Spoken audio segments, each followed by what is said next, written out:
नमस्कार दोस्तों, स्वागत है आपका मेरे चैनल कॉमिक्स लाइफ में। शुरू करते हैं राज भारती की अग्निपुत्र सीरीज का प्रथम उपन्यास माया जाल पार्ट 4। दूसरी सुबह फिर एक संघर्षमय सुबह थी। आज का संघर्ष सबसे सख्त था, इसलिए सभी बहुत सुबह ही उठ गए थे। जहाज से मोटे मोटे रस्से निकाले गए। ये रेशमी रस्से काफी मजबूत थे। इन्हें पूरी मजबूती के साथ जहाज के विभिन्न हिस्सों के साथ बांध दिया गया। फिर कई टीमें बनाई गई, जिनमें लड़कियों व बूढ़ों की टीम अलग अलग थी। इस काम से निपटकर उन्होंने नाश्ता किया और फिर अपनी अपनी ड्यूटी पर आ गए। प्रोफेसर दयाल कमांडर की हैसियत रखता था, इसलिए सभी टीमों के तैयार हो जाने के बाद उसने इशारा किया और सभी एक साथ जोर लगाने लगे। संगठित शक्ति थी और जहाज भी बहुत हल्का हो चुका था। वे लोग सुगमता से ही उसे अपनी जगह से खिसकाने में सफल हो गए और फिर यह सफर आरंभ हो गया। विशालकाय जहाज का ढांचा बर्फ पर खिसक रहा था और जब वह बर्फ से निकल आया तो इस सफर में और आसानी हो गई। उसके पहिए खुले हुए थे और बर्फ में दबे रहने पर भी जाम नहीं हुए थे।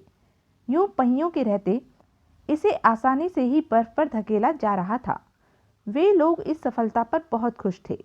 उनके ख्याल में जहाज को बर्फ पर धकेलकर इतना लंबा सफर करना एक दिन का काम था, पर यही काम अब बहुत आसान हो गया था और अब जहाज को किसी घोड़े की तरह रस्सी से बांधकर सख्त बर्फ पर घसीटने में अधिक ताकत भी नहीं लग रही थी।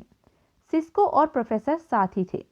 प्रोफेसर कह रहा था, इस अप्रत्याशित सफलता के बाद आगे के सफर के आज ही आरंभ हो जाने की संभावनाएं बढ़ गई हैं। लेकिन मिस्टर सिस्को, मैं एक बात सोच रहा हूं। वह क्या? सिस्को ने भी उसी के से धीमे लहजे में पूछा। इन पहियों के साथ बर्फीली ढलान पर फिसलते समय जहाज किसी तरह फंसकर उलट भी सकता है। क्या इन पहियों का मैकेनिज्म ठीक है? शायद ठीक ही हो, हम उसे चेक कर लेंगे। वैसे अगर पहिए बंद ना हो सके तो उन्हें निकाल लिया जाएगा। हाँ, ऐसा करना ही पड़ेगा। पहिए नुकसान भी पहुंचा सकते हैं। फासला तेजी से तय हो रहा था। सब इस बात पर खुश थे कि काम आशा के विपरीत बहुत आसान हो गया है। ढलान तक का यह लंबा सफर भी अंततः तय हो ही गया। नौजवानों ने ढलान से कुछ दूर रस्सियां छोड़ दी। यहाँ तक आने में उन्हें सिर्फ 2 घंटे लगे थे और अभी पूरा दिन बाकी था। नौजवान बर्फ पर चारों तरफ बिखर कर सुस्ताने लगे। जॉन प्रोफेसर और सिस्को के पास पहुंच गया था। अब क्या प्रोग्राम है? हमारे लिए क्या हुक्म है? अभी तो आराम करो, हम तब तक कुछ काम कर लेते हैं। हमें ये पहिए बंद करने या निकालने होंगे, फिर विंडशील्ड को भी बंद करना है। हाँ, इसके बाद का काम कुछ कठिन जरूर है। आप आज्ञा दें। अब हमारे सामने कठिन कुछ भी नहीं है। जॉन के स्वर में एक नया उत्साह था। जहाज को एक खास हद तक ढलान के ऊपर ले जाना है, यानी कि उसका इतना हिस्सा ढलान की दूसरी तरफ निकल जाए जिस पर दबाव पड़ने से वह ढलान पर लुढ़क सके। जाहिर है, जहाज में हम सब एक साथ दाखिल होंगे। फिर जहाज को ढलान पर कैसे धकेला जा सकेगा? इसका हल सिर्फ यही है कि जहाज का अगला हिस्सा ढलान पर ले जाया जाए और फिर सब पीछे से उसमें दाखिल हो जाएंगे। फिर दरवाजा बंद करके सारा वजन अगले हिस्से पर डाल दिया जाएगा ताकि दबाव पड़ने से जहाज ढलान पर लुढ़क जाए। काम है तो खतरनाक, पर किया कैसे जाएगा? जहाज के अगले हिस्से में एक रस्सी मजबूती से बांधी जाएगी। नौजवान मजबूती से ही वह रस्सी पकड़े हुए ढलान में उतरेंगे। वहीं जहाज को ढलान पर खींचेंगे और जब वह एक निश्चित सीमा तक आगे सरक जाएगा, नौजवान वापस लौट जाएंगे। खुदा की पनाह, काम बहुत ही खतरनाक है, पर मेरे बहादुर साथी इससे भी इनकार नहीं करेंगे। उनके अस्तित्व में चिंगारियां दौड़ रही हैं। हर एक ही अपनी अपनी पसंद को अपना बना लेने को बेचैन है। फिर नई दुनिया की कल्पना ने ही उनमें नव शक्ति भर दी है। तो फिर जाओ, अपने साथियों से सलाह कर लो, प्रोफेसर ने कहा और जॉन चला गया। उसके जाते ही सिस्को ने नजर बचाकर एड्रिक को इशारा किया। वह लापरवाही से चलता उनके पास आ बैठा। क्या तुमने अपना काम कर लिया है एड्रिक? पूरा। इस अभियान में हमारा एक भी साथी तैयार नहीं होगा, एड्रिक ने मुस्कुराते हुए जवाब दिया। गुड। सिस्को भी मुस्कुरा दिया। अब तुम जाओ और उनकी बातचीत सुनो। एड्रिक के चले जाने के बाद वे जहाज में दाखिल हो गए। दिन के 2 बजे थे। जब वह कील कांटे से लैस हो चुके थे। विंडशील्ड का हिस्सा मजबूती से बंद कर दिया गया था, पहिए बंद हो चुके थे और जहाज के अंदर रस्सियों का ऐसा जाल बुन दिया गया था कि तीव्र गति के बावजूद वे सब उस जाल में धंसे रहे, लड़खड़ाकर एक दूसरे पर ना जा पड़े। यूं वह जहाज में इधर उधर टकराने से भी सुरक्षित रह सकते थे। यह बेहतरीन इंतजाम भी प्रोफेसर दयाल के दिमाग की ही उपज था। जॉन के दूसरे नौजवानों ने इस प्रबंध को देख संतुष्टता ही व्यक्त की थी। बाहर जॉन अपना काम कर चुका था। उसने 60 ऐसे युवक तैयार कर लिए थे जो जहाज को ढलान तक खींच ले जाने को रजामंद थे। शेष नौजवान जो इस जोखिम के काम में आगे आने से इनकार कर गए थे का खूब मजाक उड़ाया गया। शामिल जॉन भी नहीं हुआ था, लेकिन वह नौजवानों का लीडर था, उसे इसकी जरूरत भी नहीं थी। बहरहाल बागी नौजवानों के एक बड़े गिरोह ने ही यह जिम्मेवारी अपने सिर ले ली थी। जहाज के अंदर एक मजबूत कड़े से एक मोटा रस्सा बांध दिया गया था। सिस्को अपने एक पायलट साथी के साथ अंदर बैठ गया। प्रोफेसर व दूसरे बूढ़े बाहर ही खड़े थे और फिर 60 नौजवान रस्से की तरफ बढ़े। उन्होंने रस्सा मजबूती से पकड़ लिया और उस खौफनाक ढलान में उतरने लगे। मजबूत रस्से को पकड़कर वे सब नीचे उतर रहे थे। उनके चेहरे जर्द थे और बदन कांप रहे थे, पर अब तो वह इस काम का बीड़ा उठा ही चुके थे। पंक्तिबद्ध हो वे नीचे उतरते रहे और काफी गहराई में उतर गए, यहाँ तक कि रस्सा खत्म हो गया और फिर वह बर्फ पर पांव टिकाकर जोर लगाने लगे।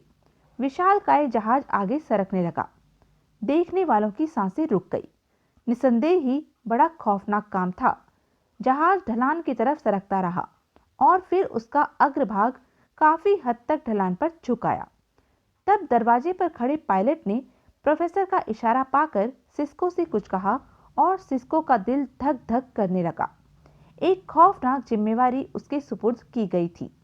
एक भयानक काम उसे करना था और यह जिम्मेवारी निभाते हुए उसके हाथ कांप रहे थे।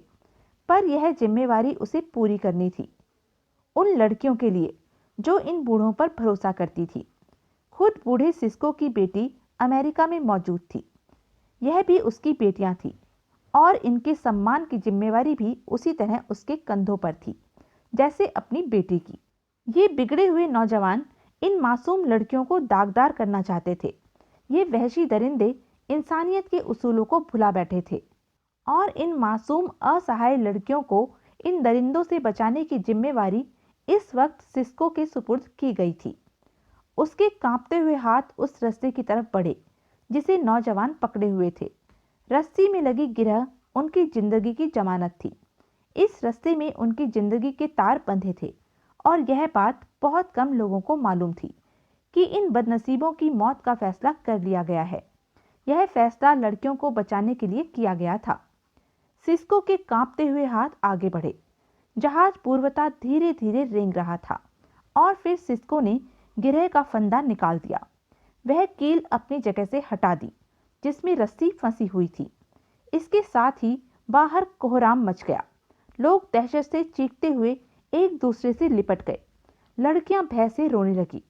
हाँ, प्रोफेसर दयाल के चेहरे पर गहन गंभीरता के भाव थे। रस्सा खींचने वाले नौजवानों की हृदय विदारक चीखें वातावरण में गूंजी और सफेद बर्फ पर स्याह धब्बे फैलते नजर आने लगे। उसी क्षण जॉन ने दहाड़ते हुए प्रोफेसर दयाल का गिरेबान पकड़ लिया। यह क्या हुआ बूढ़े खबीस? यह क्या हुआ? रस्सी कैसे खुल गई?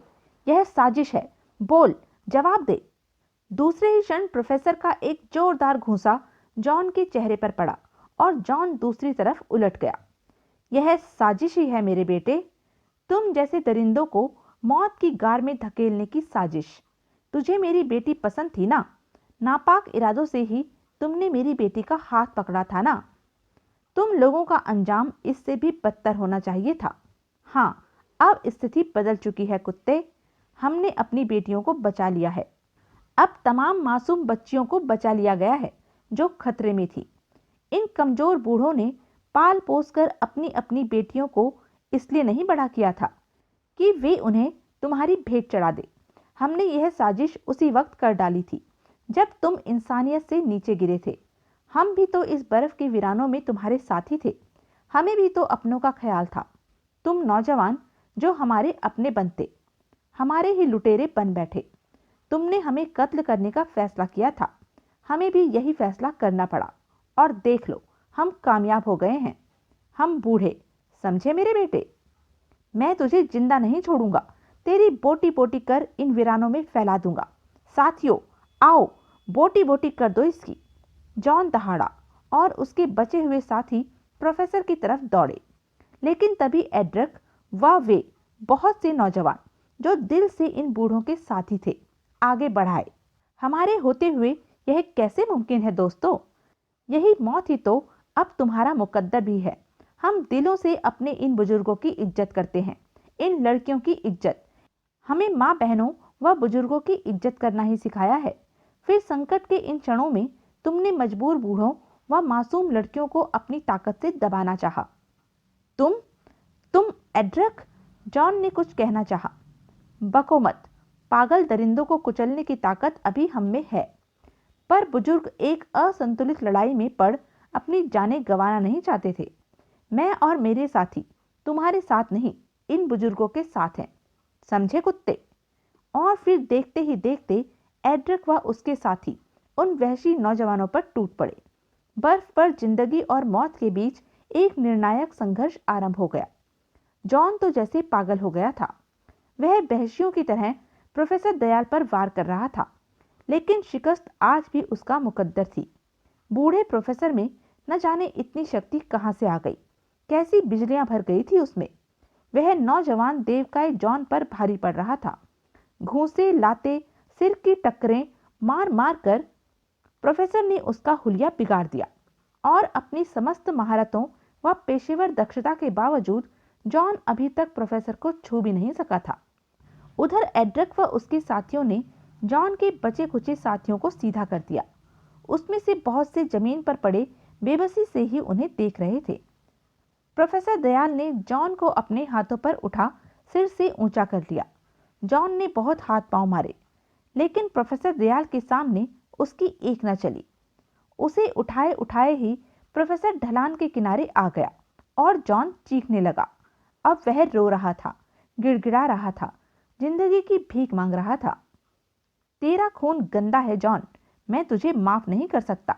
नाली के कीड़े, काश यहाँ कुत्ते होते तो मैं तेरी बोटी बोटी कर उन्हें खिला देता। कहते हुए प्रोफेसर ने उसे ढलान पर उछाल दिया। जॉन की चीख बहुत भयानक थी। वह ढलानों पर तूफानी गति से फिसलता जा रहा था और लड़कियां कांप रही थी। इन सबको भी अपने लीडर की सेवा में रवाना कर दो। प्रोफेसर मुड़कर गुर्राया और बर्फ पर पड़े नौजवान चीख उठे। उन्होंने उठकर भागने की कोशिश की, लेकिन दूसरे नौजवान उन्हें भागने देते तब ना। और फिर उन्हें भी एक एक करके ढलानों पर फेंक दिया गया। यह था उन मगरूर बिगड़े नौजवानों का अंजाम जो मानवता के विरोधी थे, जिन्होंने शैतान को दोस्त बना लिया था। कई कमजोर दिल लड़कियां मारे बहके बेहोश हो गई थी।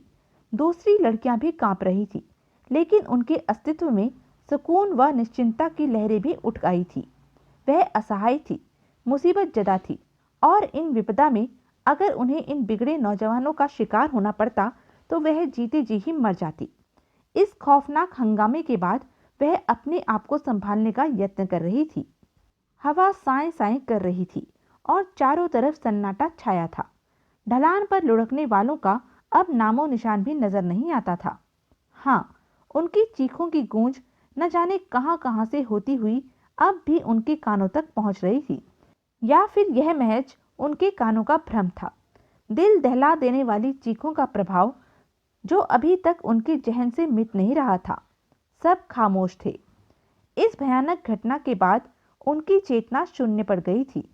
सोचने समझने की शक्ति जाती रही थी। कान साए साए कर रहे थे और दम घुटा जा रहा था। अंदर जहाज में सिस्को सिर पकड़े बैठा था। वह अपने अंतर्मन, अपनी आत्मा से उलझा हुआ था। बेशक वह उन सब का कातिल था, लेकिन वे थे भी तो इसी योग्य। अगर वे जिंदा रहते तो ना जाने कितने भयानक क्षण जन्म लेते। लेकिन वे जो इस योजना से परिचित नहीं थे, उनके लिए एकाएक ही बदल गए ये हालात और भी अधिक भयावह थे। वे सब खौफ व दहशत से सफ़ेद पड़ गए थे। काफ़ी देर तक यह तिलस्मी वातावरण बना रहा।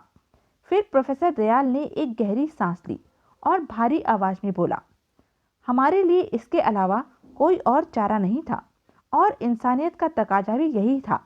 भगवान साक्षी है, अगर मेरे साथ मेरी बेटियां ना भी होती तब भी इस सिलसिले में मैं इतना ही पत्थर दिल साबित होता और अपनी आखिरी सांस तक इन नौजवानों को इनके गंदे गंदे इरादों में कामयाब ना होने देता। भगवान के घर देर है, अंधेर नहीं। मैं अपने अजीजों व साथियों का दिल से आभारी हूँ जिन्होंने इन विकट हालात में पूरे धैर्य व संयम से काम लिया। शैतान का शोक नहीं मनाया जाता, इसे एक दुस्वप्न समझकर भुला दो। आओ मेरे दोस्तों, मेरे बच्चों, मेरे करीब आओ, मैं तुम्हें कुछ बताना चाहता हूँ। वातावरण में व्याप्त खामोशी समाप्त हो गई। सब गहरी गहरी सांस लेने लगे। सिस्को कांपते कदमों से बाहर आ गया। सभी बिखरे लोग प्रोफेसर दयाल के गिर्द उनके निकट सिमट आए। प्रोफेसर दयाल ने कहना शुरू किया, मैंने जो कुछ तुमसे कहा है वह हकीकत नहीं है। ढलानों से परे की दुनिया के बारे में किसी को मालूम नहीं कि वहाँ क्या है। यह भी नहीं कहा जा सकता कि हमारा यह खौफनाक सफ़र कहाँ खत्म हो। जिस नई दुनिया की कल्पना मैंने तुम लोगों के सामने रखी थी वह सिर्फ एक धोखा था, उसका कोई अस्तित्व नहीं है।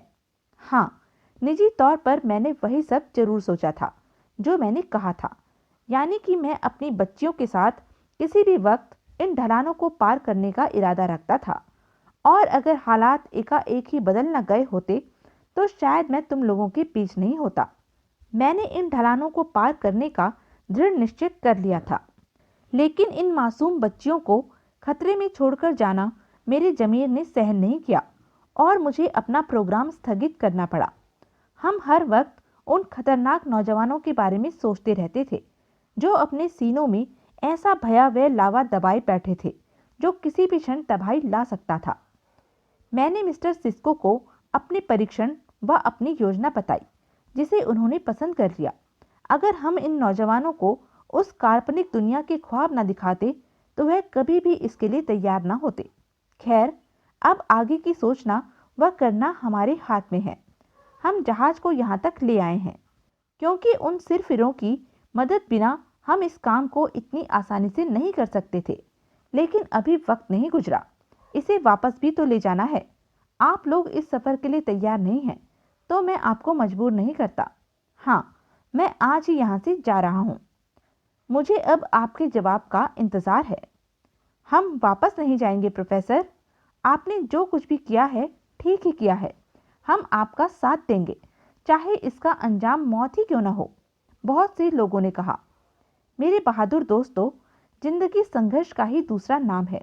इस वीराने में हम अपाहिजों की तरह नहीं पड़ सकते। जिंदगी को दांव पर लगा दो। इस वक्त मुकद्दर जिंदगी है और मौत इन ढलानों पर मौजूद है और इन बर्फीले मैदानों में भी। हम तैयार हैं, सभी तैयार थे। अगर मौत ही उनका भाग्य थी तो फिर यूं सिसकते हुए उसका इंतजार क्यों करते। तब आओ, समय नष्ट न करो। भाग्य हिम्मत वालों का ही साथ देता है। बाला, कविता, मेरी बच्चियों, आओ, पहले हम ही इस सफ़र को आरंभ करें। प्रोफेसर की दोनों लड़कियां आगे बढ़ आई।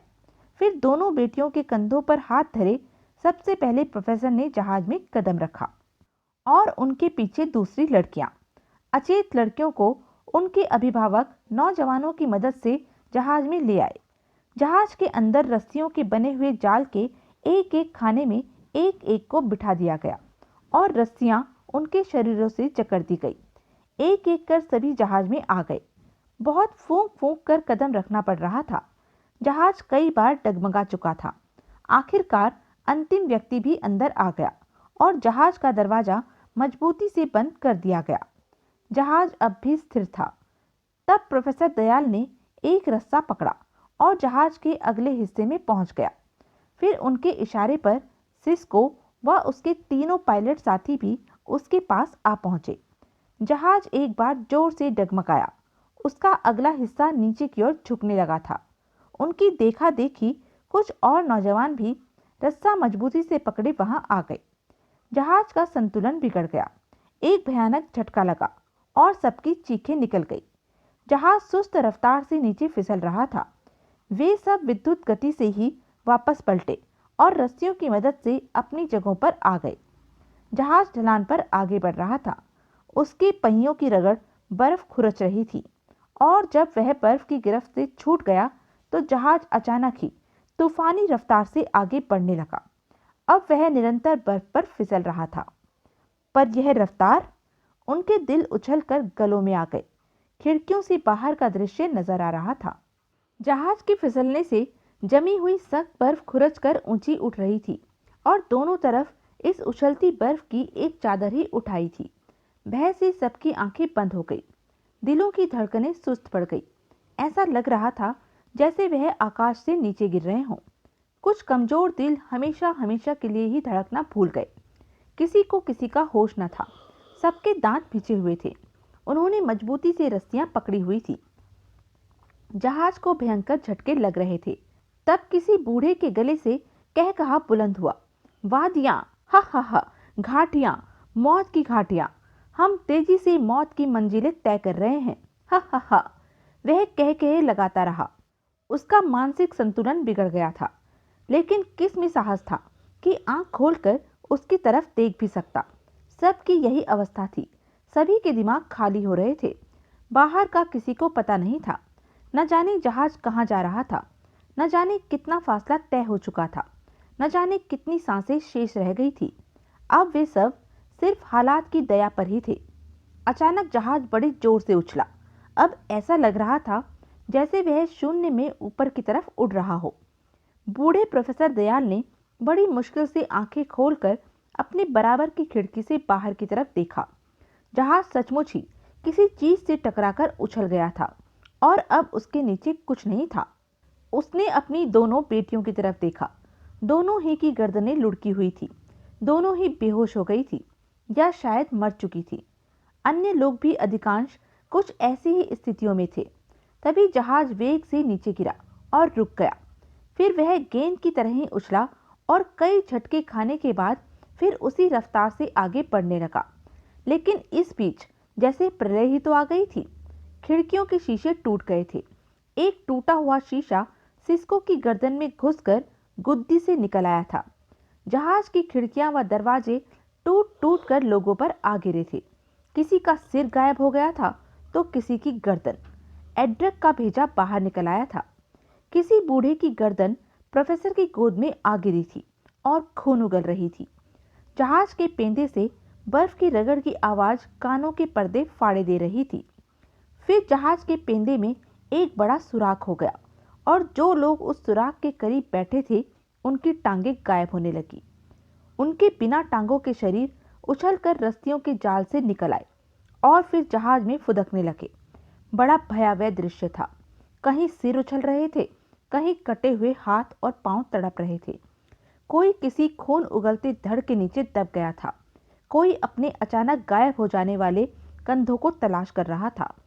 खुली हुई खिड़कियों से बर्फ अंदर आ रही थी और खून पर मिट्टी की तरह जमती जा रही थी। फिर एक जोरदार धमाका हुआ और जहाज का दरवाजा खुल गया। खुले दरवाजे से बर्फ की एक चादर अंदर घुस आई। फिर किसी मजबूत चीज से रगड़ खाकर दरवाजा उखड़ गया। मजबूत दरवाजे के उखड़ने से जहाज घूम गया। उसका रुख बदल गया, लेकिन उसका सफर अब भी जारी था। वह अब भी फिसल रहा था। प्रोफेसर दयाल के होठों से खून की धार उबल रही थी, लेकिन उसके दांत सख्ती से भिजे हुए थे और उसकी आंखों के आगे अंधेरा छा गया था। जहाज को एक और खौफनाक झटका लगा और वह सीधा नीचे को जाने लगा। और फिर दूसरे ही क्षण एक खौफनाक धमाका हुआ और उसके बाद कुछ न था। शायद जहाज का ही सफर खत्म हो गया था। श्वेत श्वेत आकृतियां उजागर हो स्पष्ट होती गई। वे इंसान ही थे। उनके जिस्मों पर लंबे चोगे थे, लेकिन उनके चेहरे बहुत खौफनाक थे। वे खूंखार निगाहों से उसे घूर रहे थे और उनके इरादे अच्छे नहीं मालूम दे रहे थे। यही है, पीछे से एक ने गरजती हुई आवाज में कहा। हाँ, यही है। पीछे से कई आवाजें उभरी। उनमें से कुछ आकृतियां पीछे से निकलकर आगे बढ़ाई।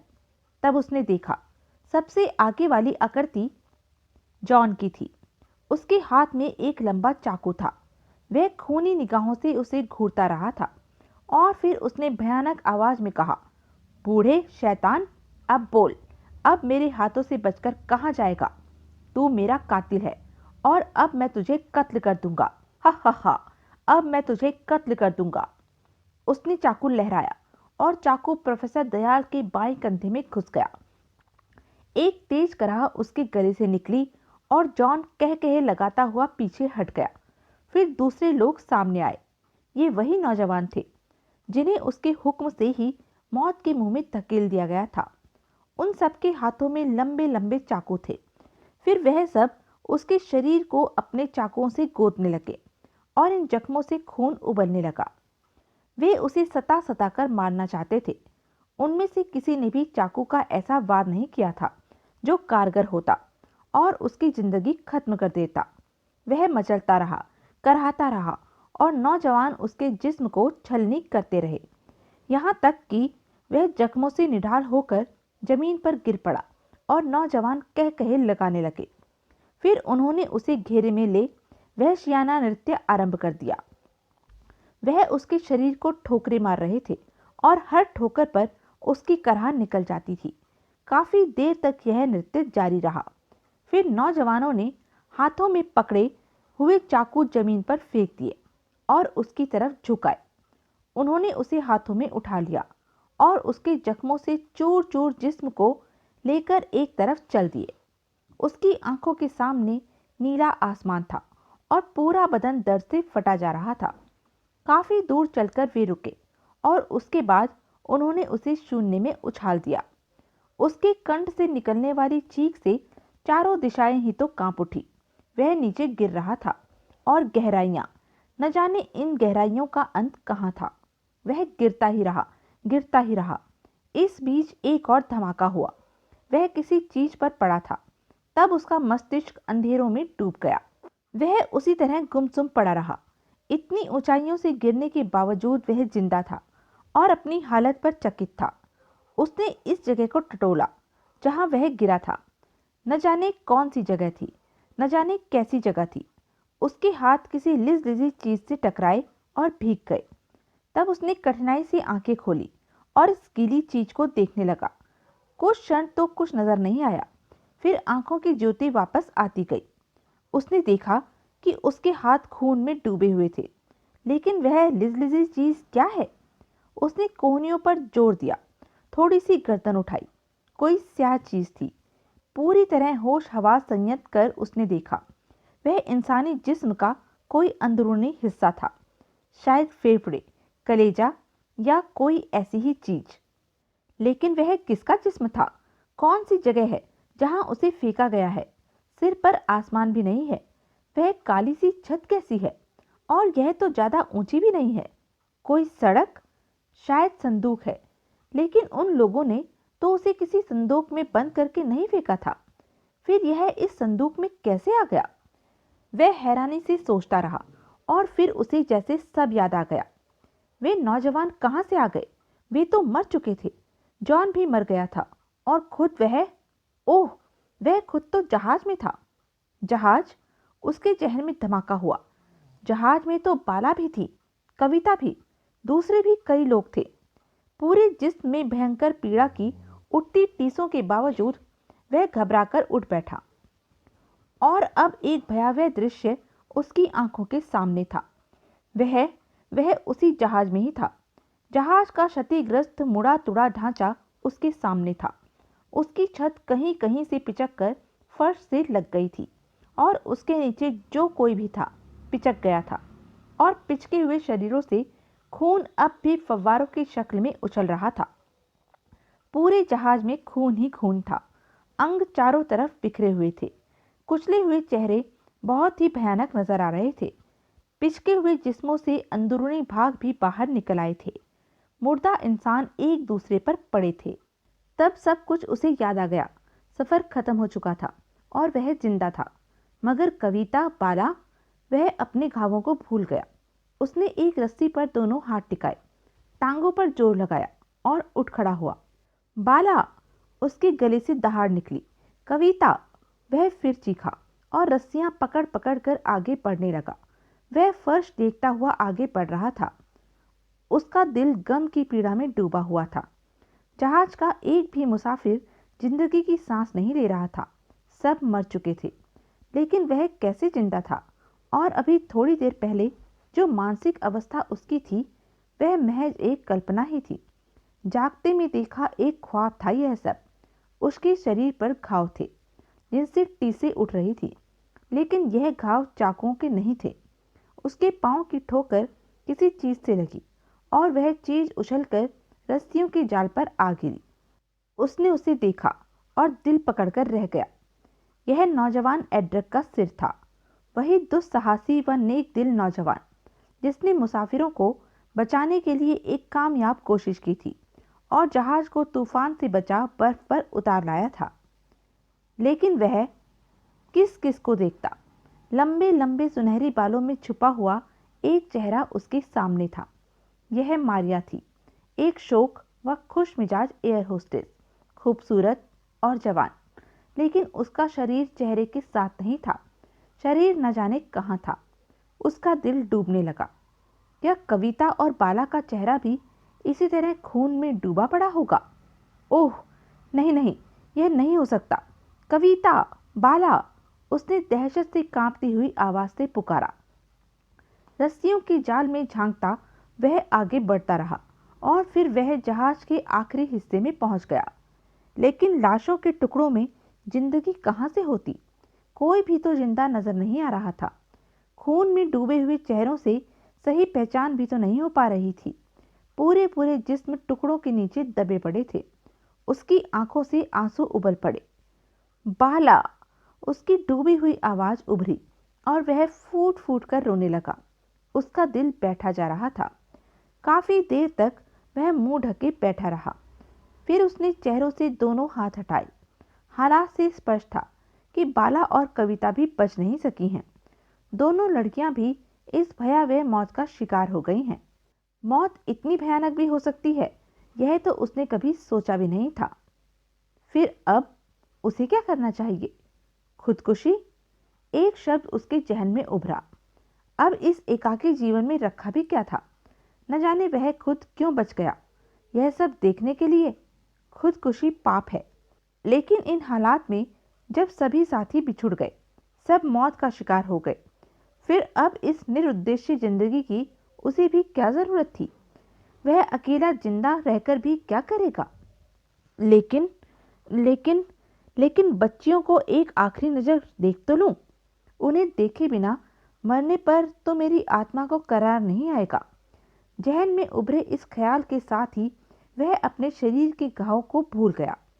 उसने जहाज के उस अंतिम छोर से देखना आरंभ किया। वह लाशों को उलट पुलट करने लगा। इंसानी सिर, धड़ व दूसरे अंग उठा उठा कर एक तरफ डालने लगा। वह इन टुकड़ों को गौर से देखता जा रहा था। वह अपनी बच्चियों के शरीर के टुकड़ों को तो सूंघ कर भी पहचान सकता था, पर अभी तक उसके नसीब में एक भी टुकड़ा देखने को न मिला था। वह आगे बढ़ता रहा, लाशें खंगालता रहा और फिर अचानक ही उसका दिल उछलकर गले में आ गया। उसे बाला की शक्ल नजर आई थी।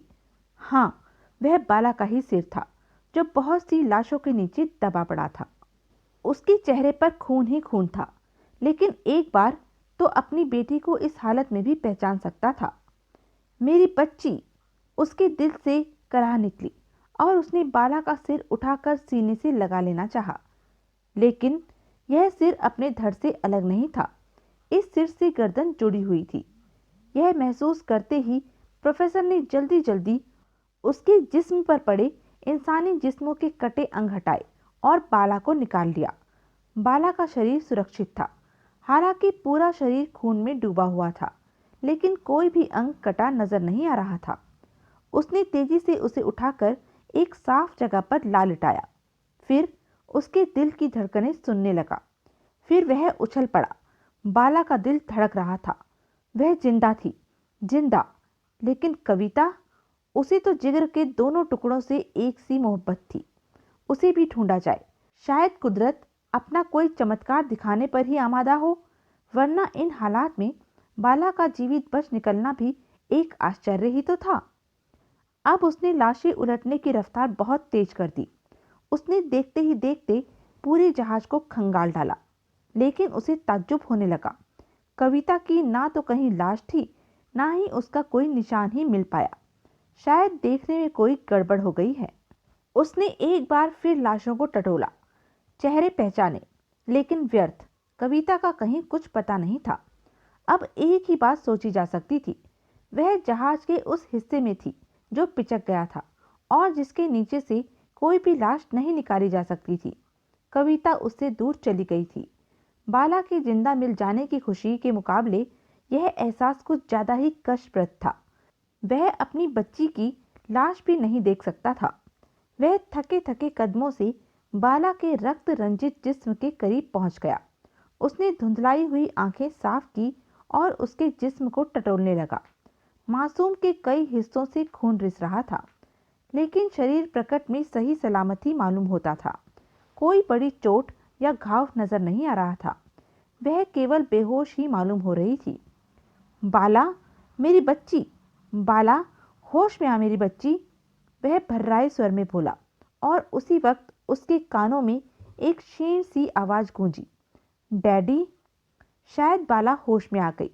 उसने बाला की तरफ देखा, फिर उसे कंधों से पकड़ झंझोड़ते हुए बोला, बाला, बाला, डैडी। बारीक आवाज फिर उभरी और वह उछल पड़ा। यह बाला की आवाज नहीं थी और न ही बाला के होठ हिले थे। हाँ, यह तो कविता की आवाज थी। निसंदेह ही यह कविता की आवाज थी। कविता! वह पागलों की तरह चीखा और तेजी से ही चारों तरफ देखने लगा। डैडी! आवाज इस बार तेज थी और तब उसे आभास हुआ कि आवाज तो जहाज के बाहर से आ रही है। दूसरे ही क्षण वह जहाज के दरवाजे की तरफ लपका और उसकी ऊंचाई का अंदाजा किए बिना ही नीचे कूद गया। कविता! उसने एक बार फिर चीखकर आवाज दी। डैडी! उसे अपनी बाईं तरफ से कविता की आवाज सुनाई दी और वह उस तरफ लपका। तब उसने कविता को लड़खड़ाते कदमों से अपनी तरफ आते देखा। वह तीर की मानिंद लपका और कविता के निकट पहुंच गया। कविता, मेरी बच्ची, मेरी आंखों की ज्योति। उसने कविता को सीने में भींच लिया और फिर वह उसके बदन को टटोलता चला गया। मैं ठीक हूँ डैडी, कुछ एक मामूली चोटें ही हैं। बाकी लोग कहाँ हैं? वह भी ठीक हैं, सब ठीक हैं। हे प्रभु, कितना दयालु है तू। उसने आंसुओं से डूबी आंखों से आसमान की तरफ देखा। भगवान की लीला ही तो थी यह। ऐसे हालात में, जबकि जहाज में मौजूद एक एक प्राणी मौत की गोद में सो चुका था, किसी एक प्राणी के भी पूरे अंग छांट कर एक जगह नहीं किए जा सकते थे। वे तीनों जिंदा थे। दिमाग मान ही नहीं रहा था। लेकिन भगवान की लीला का तो कोई पार नहीं है। उसने कविता से कुछ नहीं पूछा और जहाज के दरवाजे की तरफ बढ़ा। उसे वहीं रुकने को कह वह उछला और जहाज के दरवाजे से लटक गया। फिर उसने अपने जिस्म को ऊपर उठाया और जहाज में प्रविष्ट हो गया। बाला उसी तरह बेसुध पड़ी थी। उसने उसकी नब्ज टटोली। नब्ज पूर्वता चल रही थी। वह बाला को सावधानी से उठाकर दरवाजे तक लाया, नीचे बैठा और उसे उठाए उठाए सावधानी से ही नीचे कूद गया। दीदी! कविता के मुंह से चीख निकल गई और वह बाला पर झुक गई। ठीक है, सिर्फ बेहोश है, कोई गंभीर चोट नजर नहीं आ रही। तुम कोई उचित जगह तलाश करो, जल्दी। इधर इधर आइए डैडी। मैं 2-3 घंटे से इस इलाके में भटक रही हूँ। यहाँ तक पहुँचने के लिए मुझे काफी फासला तय करना पड़ा है। इस तरफ नर्म घास की झाड़ियां हैं, बेहद नर्म। शायद मैं उन्हीं की वजह से बच गई, वरना। प्रोफेसर बाला के अचेत शरीर को उठाकर तेज तेज कदमों से चल पड़ा। थोड़ी देर में वे उस आश्चर्यजनक सुनहरी घास की झाड़ियों के निकट पहुंच गया, जो छोटी छोटी व बहुत नर्म थी। उसने बाला को घास पर लेटा दिया और फिर जल्दी से अपनी कमीज उतार दी। कमीज फाड़कर उसने बाला के चेहरे का खून साफ किया और फिर दोनों उसे होश में लाने की कोशिश करने लगे, पर काफी देर की कोशिश के बाद भी असफल ही रहे। बाला जीवित थी, उस पर लंबी बेहोशी छाई हुई थी। कविता उठ गई। उसने आसपास से सूखी घास एकत्रित की और फिर पत्थर के 2 टुकड़े उठा लाई। वह पत्थरों की रगड़ से आग जलाने की कोशिश करने लगी। इस बीच प्रोफेसर निरंतर बाला को होश में लाने की तरकीब करता रहा था। उसके होशो हवास गुम हुए जा रहे थे, सूझबूझ ही नहीं रही थी। इसलिए किसी और सिलसिले में उन्होंने कुछ सोचा ही नहीं था। बस पूरी कोशिश इसी में लगा दी कि किसी भी तरह बाला होश में आ जाए। कविता आग जलाने में कामयाब हो गई। उसने सूखी टहनियां व बहुत सी घास आग में झोंक दी थी और आग की आनंदप्रद सी तपिश दूर दूर तक फैल गई थी। बाला की सांस सामान्य ही थे और यही बात इत्मीनान का कारण थी। प्रोफेसर को उसके शरीर पर एक भी गहरा घाव नहीं मिला था। यह बेहोशी शायद दिमाग के किसी अंदरूनी चोट का नतीजा थी। प्रोफेसर ने कुछ गहरी गहरी सांसें ली और कविता की तरफ देखा। खुद को संभाले रखो बेटी, हमें किसी भी प्रकार की स्थिति का मुकाबला करने के लिए तैयार रहना चाहिए। जहाज के दूसरे लोगों की क्या हम कोई मदद नहीं कर सकते डैडी? क्या घायल हमारी मदद पर आश्रित नहीं है? कविता कुछ सोचते हुए ही बोली। इन विकट क्षणों में भी उसे दूसरों की चिंता सता रही थी। मेरा ख्याल है कि दीदी खतरे में नहीं है। मैं इनकी देखभाल कर रही हूँ, आप उन लोगों को देखिए। और प्रोफेसर की गर्दन झुक गई। वह भर्राई आवाज में ही बोला, अब उनमें से कोई भी हमारी मदद का मोहताज नहीं रहा बेटी। आह! कविता की डूबी हुई आवाज उभरी। तो क्या वे सब? हाँ, कठिनाई से ही कह पाया प्रोफेसर और फिर चौंक कर बोला, लेकिन क्या तुमने उन्हें नहीं देखा? और बेटी, तुम जहाज से बाहर कैसे पहुंच गई? मुझे कुछ एहसास नहीं है डैडी। जहाज की तेज रफ्तार से दिमाग सुन्न हो गया था, हवास गुम हो गए थे, झटके लग रहे थे और बहुत सी चीजें मेरे शरीर से टकराई थी। मुझे चोट का एहसास भी नहीं था, बस जिस्म सुन्न हो गया था। फिर जहाज को एक झटका लगा और मैं अपनी जगह से उछल गई। मुझे ऐसा महसूस हुआ जैसे मैं उड़ती हुई जहाज के खुले दरवाजे से बाहर निकल गई। मुझे नीचे गिरने का एहसास भी था डैडी। बस इसके बाद मैं होश खो बैठी। होश आया तो यहाँ से बहुत दूर ऐसी ही घास के एक बड़े ढेर पर पड़ी थी। बड़ी नरम घास है, शायद मैं इसी पर गिरने के कारण बच गई। अविश्वसनीय बात है, परंतु भगवान की लीला पर विश्वास करना ही पड़ता है। कुदरत हमें बचाना चाहती थी और जब बचाने वाला बचाना चाहता है तो ऐसे ही अविश्वसनीय हालात देखने को मिलते हैं। खैर, फिर क्या हुआ मेरी बच्ची? होश में आती ही मैं घास के ढेर से उतर आई। मुझे आपकी तलाश थी। दूर से ही मुझे यह जहाज नजर आ गया। मैं उसकी तरफ चल पड़ी, फिर आखिर यहाँ तक पहुँच गई। गौर करो कविता, जहाज उस ऊंचाई से इस घाटी में गिरा है कि कोई यकीन नहीं कर सकता कि इतनी ऊंचाई से गिरने के बाद भी कोई चीज सलामत रह सकती है। लेकिन हम बच गए। काश दूसरे भी जिंदा बच पाते। सब मर गए डैडी, कोई भी जिंदा नहीं बचा? कविता ने सरसराते लहजे में पूछा। हाँ बेटी, कोई भी जिंदा नहीं बचा। प्रोफेसर की आवाज भीग आई थी। कविता की आंखों से भी आंसू बह निकले। उसी क्षण बाला की कराह सुनाई थी और वे दोनों उछल पड़े। प्रोफेसर ने उसका सिर उठा लिया और उसके रक्त रंजित बालों में उंगलियां फेरते हुए बोला, बाला, बाला, मेरी बच्ची, बाला। बाला ने धीरे धीरे पलकें झपकाई और फिर उसने आंखें खोल दी। डैडी, वह कमजोर आवाज में बोली। हाँ मेरी बच्ची, मैं तेरे पास ही हूं, मैं तेरे करीब हूं मेरी बच्ची। प्रोफेसर ने उसका सिर सीने से लगा लिया। कविता कहाँ है? मैं यहाँ हूँ दीदी, यह रही तुम्हारे पास। भगवान का शुक्र है प्रभु का, बाला के मुंह से निकला और फिर वह चौंक कर तेजी से ही बोली, आप जख्मी हैं डैडी? आप ज्यादा जख्मी तो नहीं हैं? नहीं मेरी बच्ची, तुम्हें क्या चोट आई है? मुझे बताओ। प्रोफेसर अभी भी कठिनाई से ही अपनी भावनाओं पर नियंत्रण रख पा रहा था। मैं नहीं जानती। क्या मैं भी जख्मी हूँ? दूसरे लोगों का क्या हाल है? सब ठीक है, बिल्कुल ठीक है, प्रोफेसर ने उसका गाल थपथपाते हुए कहा और बाला सहारा लेकर बैठ गई।